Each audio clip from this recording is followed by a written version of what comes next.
If you're into supercars like this McLaren Senna, then you're going to be better off heading over to the Pistonheads YouTube channel rather than watching this video.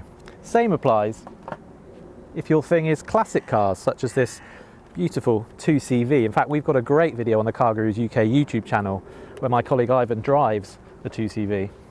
And if you're into modern classics like a Porsche 996, then, well, as well as clearly having fantastic taste and a very high IQ, I'm afraid you're in the wrong place, because today's CarGurus UK video is not for the dreamers. This one is very much for the pragmatists.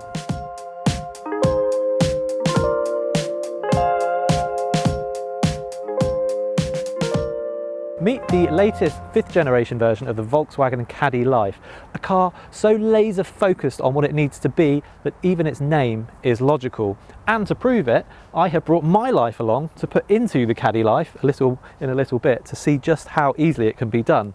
But before that, let's actually talk about what this car is. So these are known as van-based MPVs, although interestingly the latest Caddy Life is actually quite heavily based on the MQB platform of the latest Golf. So this really is a car-based, van-based car. Does that make sense? Who knows?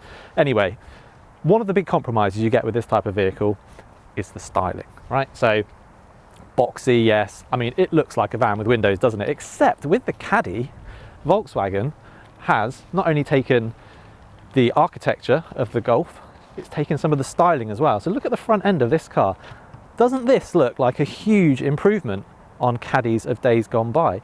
This is really smart. This car has the upgraded LED headlights. These are £1,100, but they look very cool in the daytime and they work very well at night, so that's worth considering. And when you think about the cars this is up against, things like the Citroën Berlingo, the Ford Tourneo, the Peugeot Rifter, you have to say that Volkswagen has kind of taken a bit of the cool factor of its bigger transporter and applied it to the Caddy, and I think it really works. And better still, there's even a California version of this one, so a small camper van.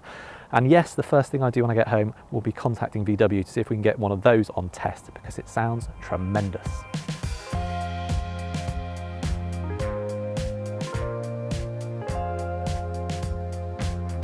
All right, let's move away from style and all that heart rules head type thing and talk about practicality, because that's why we're here, isn't it? So to start with, all Caddies come with sliding doors. You can have them motorized. This car doesn't have motorized doors. There are 4 versions of the Caddy that you need to know about. So there's the standard Caddy, there's the Caddy Life, that's this, there's the Caddy Maxi, and there's the Caddy Maxi Life. The difference between a standard and a Maxi is short wheelbase for the standard, long wheelbase for the Maxi. The Maxi gets 7 seats as standard. The short wheelbase doesn't, but you can add seats in the back of the short wheelbase as well. It's about £1,000. And you can also, to confuse matters, have a Maxi, but ask Volkswagen to not have the 3rd row of seats, in which case they'll give you about £400 back. Is that all clear? As for the Caddy and the Caddy Life, that's a trim thing. And I'm going to do that as a voiceover because I'll never remember. Upgrading from a Caddy to a Caddy Life costs £2,600, which gets you, among other things, alloy wheels, drawers under the front seats, LED tail lights, power folding mirrors, a larger infotainment system, lumbar support, front and rear parking sensors, and a bin. So as I said, this one is a Caddy Life and it's a 5-seater.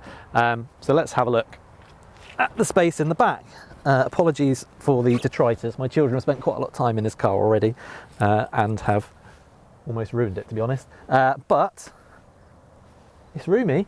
You would hope it was roomy because it's a van-based, car-based, van-based car, but it's yeah, it's good. The seats don't slide, which is a shame, but they do recline, and have these nice trays here, which again, children love stuff like that, don't they? You also get some USB-Cs here and more headroom than anyone could know what to do with. Downsides include that you don't get 3 individual seats. So this middle seat is still roomy enough, but it's not individual and it doesn't have its own ISOFIX. You only get ISOFIX in these outer 2 seats, but it's really nice and easy to access.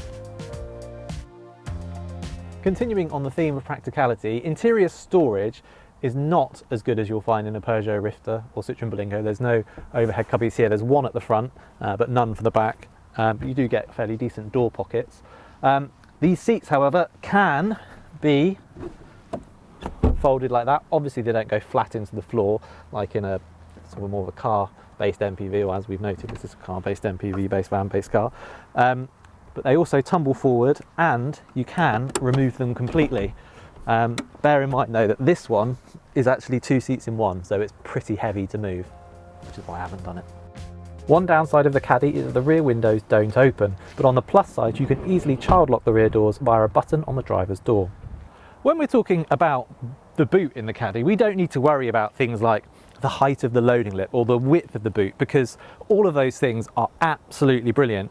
What you do need to consider is the size of the tailgate. It's massive, so you need a lot of room behind the car, particularly as on the Caddy this glass screen doesn't open. So basically you just learn to park everywhere, nose in. But cars like this, you know, they're all about making your life easier, aren't they? Even compared with the biggest SUV, this thing is absolutely massive. And it's also, of course, much cheaper to buy. So the Caddy range starts from just over £26,000, which, to give you an idea, is about the same as an entry-level Golf or T-Roc crossover. This Caddy Life, meanwhile, this is about £31,000, and for that you get 1,200 litres of boot space. Or if you remove the rear seats entirely, you get 2,500 litres of boot space. To put that into context, in a Golf with the rear seats in place, you get 380 litres of boot space. Now, of course, if you take those back seats out, the drawback is you can't take the kids with you, can you? But I suppose at least it would be peaceful. Right, is that all loaded?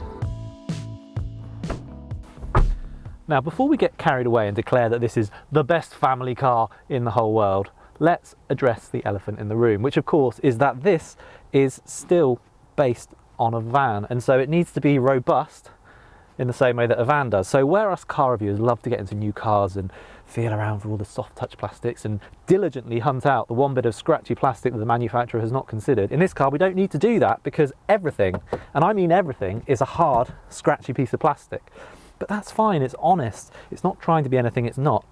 I would say though that if you are a details person, there are some things that are going to bug you. So for example, down here there's a little blanked off plate, which presumably is where a stop start button once lived. It's now down here, and they've just filled it in with a bit of a plastic cap. And here on the door, look at these exposed bolts. Now personally I think that's great, because it's going to make the door mirror very easy to replace should you knock it off, but again, as a details person you might not. All in all though, this is built to last, and I think it is totally fit for purpose. Robust it might be, but that's not to say the Caddy can't also be high-tech.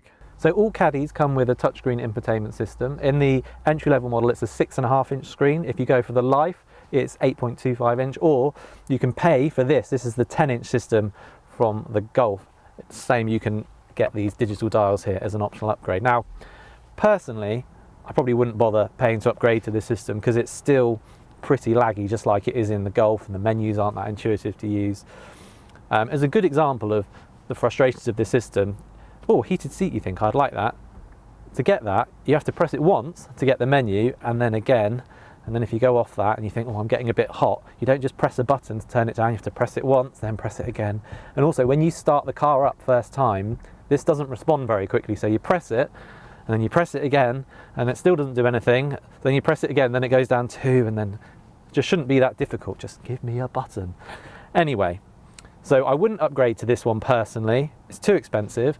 And also, no matter how many modern VWs I drive, I cannot get my head around the fact they didn't backlight these slider controls here. And same for the gear selector here, it's not backlit. So I would save my money on the big screen, and I would buy a head torch so that I could adjust the temperature at night. Should we go for a drive?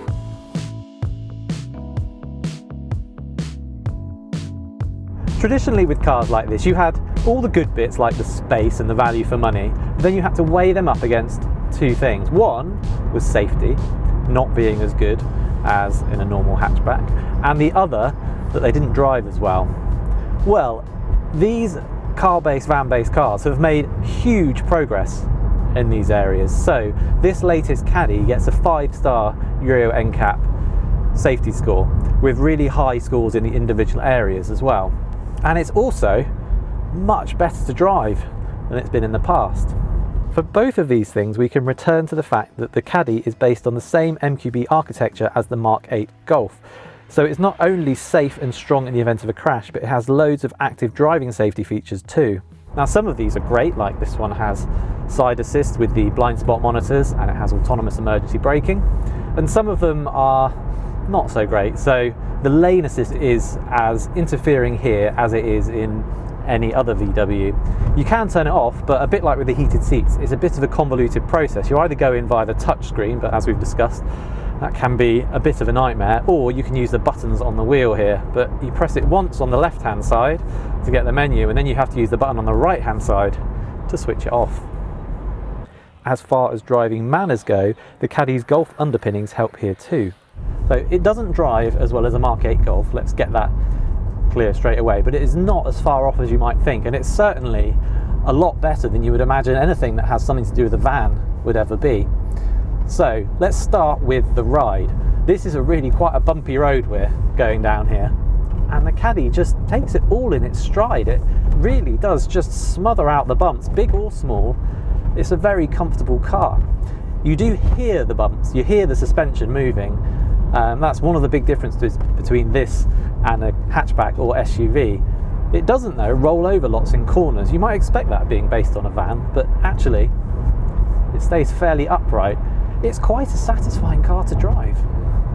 When it comes to powertrains, VW isn't offering any electric or plug-in hybrid options on the Caddy, and so if you want a family EV like this, a Citroën e-Berlingo or Peugeot e-Rifter is the way to go. Now, big news here. Volkswagen has found an alternative to battery electric power, and it's really quite incredible. This car will do a range of around 450 to 500 miles, and when you need to charge it, you can do so in 4 or 5 minutes from an infrastructure that already exists in significant enough numbers to charge millions of Caddies. It sounds unbelievable, doesn't it? But it's true, and it's called petrol. Specifically, this Caddy has VW's 1.5 litre turbo petrol unit with 114 horsepower, or if you prefer, there's a 2 litre diesel with either 102 or 122 horsepower. So all of the engines in the Caddy are turbocharged, and that's actually really important in a car that is going to often be laden with lots of people and things, because it makes them much more flexible. So the 1.5 petrol has 221 newton meters of torque, and that comes in from 1750 RPM. Again, that sort of flexibility is really helpful. 0 to 62, 11.9 seconds in this particular model, so it's not fast, but then let's face it, we didn't really expect it to be, did we? It's perfectly adequate for performance. One thing you do notice, like with the suspension, this just doesn't have as much sound deadening as a Golf or a T-Roc or a Tiguan, and so you do hear the engine a lot more, and it's not a particularly emotive soundtrack either. Gearbox wise, you can have a 6-speed manual, or in the Life you get the 7-speed DSG automatic, which is on the move, very smooth. It's a good gearbox. The only thing, as with a lot of these DSGs, particularly when you start putting a lot of weight into the car, is that when you pull away there can be a bit of a pause, so then you push the throttle a bit harder, at which point you surge away like a boy racer in your Volkswagen Caddy Life. Fuel economy 40 to 45 on a run in the petrol, which is really good. And the other thing worth calling out are the brakes, which are strong and consistent, which is really good, and another thing that contributes to this just feeling quite car-like to drive.